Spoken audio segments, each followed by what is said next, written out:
ایبروٹینم نقل مرض کے لیے چوٹی کی دوا ہے.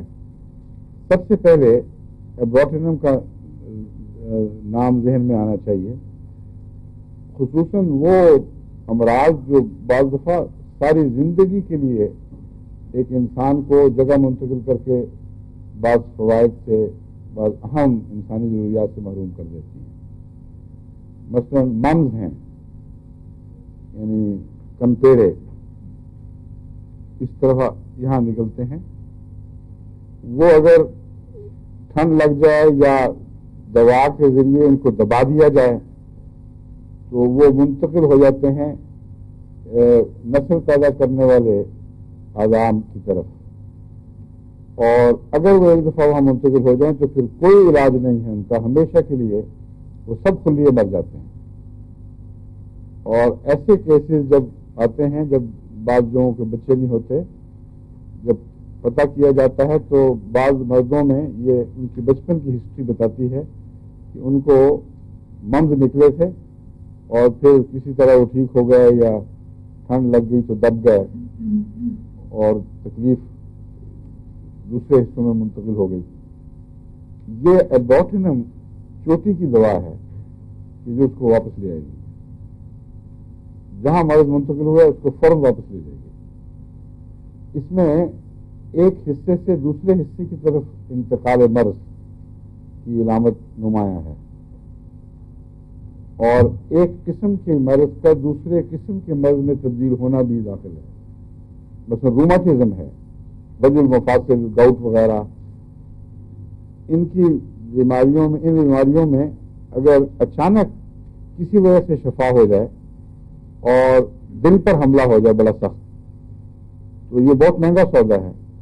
بعض دفعہ بعض ڈاکٹر ایسا علاج کر دیتے ہیں کہ دیکھنے میں بظاہر فوراً فائدہ ہوا ہے لیکن دل کو نقصان پہنچ جاتا ہے. ایبروٹینم اس کی دوا ہے. ایبروٹینم ٹھیک نہیں کرے گی اس کو, لیکن اصل مرض کی طرف واپس لوٹا دے گی, اور وہاں اگر ایبروٹینم نے فائدہ نہ دیا تو دوسری دوائیں کام آ جائیں گی. اسال اس میں قبض میں تبدیل ہو جاتے ہیں, قبض اسال میں, اور یہ بھی ایک خاص اس کی علامت ہے. بعضوں کو یا قبض ہوگی بچوں کو یا اسال ہوں گے, ان میں بھی ایبروٹینم ایک خاص قابل توجہ دوا ہے. بچوں کے سوکھا پن کی بہت اچھی دوا ہے. اکثر سوکھا پن میں بعض جو روٹین کے ہومیوپیتھ ہیں وہ عموماً ایبروٹینم استعمال کرتے ہیں. نیٹریمور بھی بہت مفید ہے لیکن ایبروٹینم سب سے زیادہ پہلے خیال آتا ہے. اس کی علامتیں سردی اور نمی سے بڑھتی ہیں. بس مختلف دواؤں کے بڑھنے اور کم ہونے کے اوقات یا گرمی سردی اور آرام یا حرکت کے اثرات یہ بھی آپ کو دواؤں کی شناخت میں مدد دیں گے, کیونکہ اگر ایک مرض میں ویسی ہی علامتیں ہوں, سردی سے بڑھنے والی تکلیفیں ہوں, تو پھر وہاں وہ دوائیں زیادہ مناسب ہیں جو سردی سے بڑھنے کا مادہ رکھتی ہیں. بس یہ 2-3 چیزیں ہیں اس کی خصوصی پہچان کے لیے جن میں آپ کو اس دوا کو کبھی نظر انداز نہیں کرنا چاہیے, کیونکہ اگر اس دوا کی علامت ہوئی تو کوئی دوسری دوا پھر کام نہیں آئے گی. انتقال مرض میں مجھے یاد ہے کہ پلسٹیلا اور کاربوویج بھی خصوصاً ممز کے نیچے کی طرف منتقل ہو جانے میں یہ بہت مفید ہیں.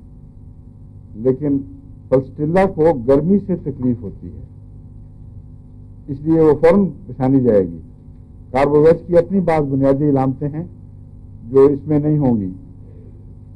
تو 2-3 ایسی اہم دوائیں آپ کے ذہن میں ہوں تو آپ بآسانی ان کے اندر فرق کر سکتے ہیں اگر ان کے مزاج سے واقف ہوں.